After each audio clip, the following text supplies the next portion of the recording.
Why is it important for the denomination to maintain a church planting mindset? Why is it healthy for us?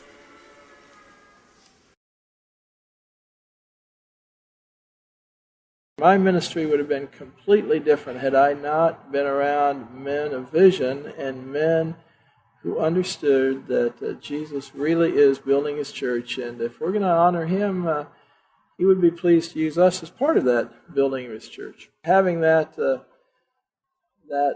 understanding of the mission of the church before you and being prayerfully bold, confident that Jesus really is going to build his church, and he really can do it in part through the Reformed Presbyterian Church. And it's exciting to be a part of it. I think just being encouraged by seeing the Lord's blessing upon the work. The Lord's been very gracious to a lot of the church planting efforts that we've seen. And there's a contagious spiritual atmosphere that says, the Lord does answer our prayers, and Jesus is building his church. One of the real blessings in church planting is that you're really put in an evangelistic situation. You've got to reach out with the gospel. You've got to motivate the core group to reach out with the gospel. Then you've got to keep motivating the congregation to go out with the gospel. And it's a wonderful opportunity because you can't just be complacent.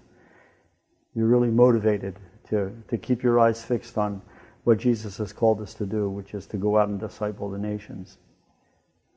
One experience that I remember that really sticks in my mind is when we first came to Kitchener, and there's this little wooded area by our house, and I'd go out there to pray every morning, and there I was this morning praying, and I realized we had nothing because we were just a parachute drop.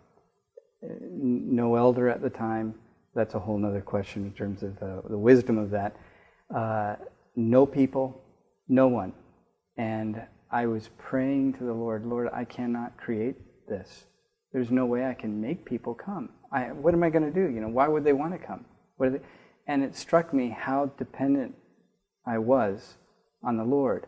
But what really struck me all the more, and I remember an intense feeling of sorrow and shame, is that I didn't have that in my previous ministry in Walton because I took for granted that people would just come to church and show up at church. And so somehow, suddenly now I thought, the work of the church and the ministry is one of the Spirit.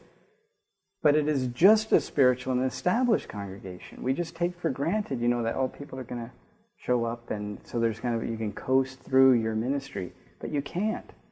You have to continually cry out to the Lord that his Spirit would work through you and through the members of the congregation, that he keep this thing working. There's a certain urgency in church planting. You can't be complacent.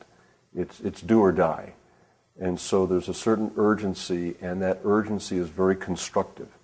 It makes you very purposeful in your Christian life and in your Christian witness. For our church, and as well as for Lafayette, for our sending church, our mother church, the whole process of church planting has really brought back the urgency of the gospel, the urgency of evangelism, the urgency of community involvement and service.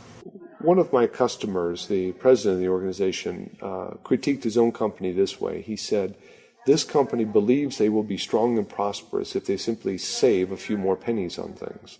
So, for instance, they would exert great effort to use the back sheet of a copy paper so we could recycle that one piece of paper and save the company some minuscule amount of money. He was all for saving money and avoiding unnecessary expense. But you can't save yourself into prosperity. And the kingdom is never built by a solid retrenchment to high ground that can be well fortified. The kingdom is built by going forth and conquering new areas. So this president was looking for new markets and new customers.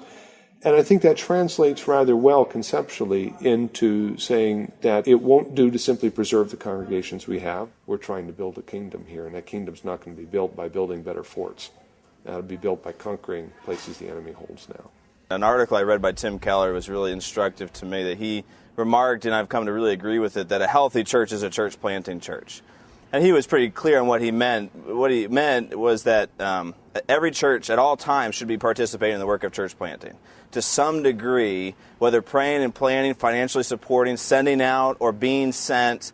To some degree, every church should always have this on their plate. It should be in front of every session, every year. What are we doing in terms of church planting? And I think that it provides for the right kingdom outlook.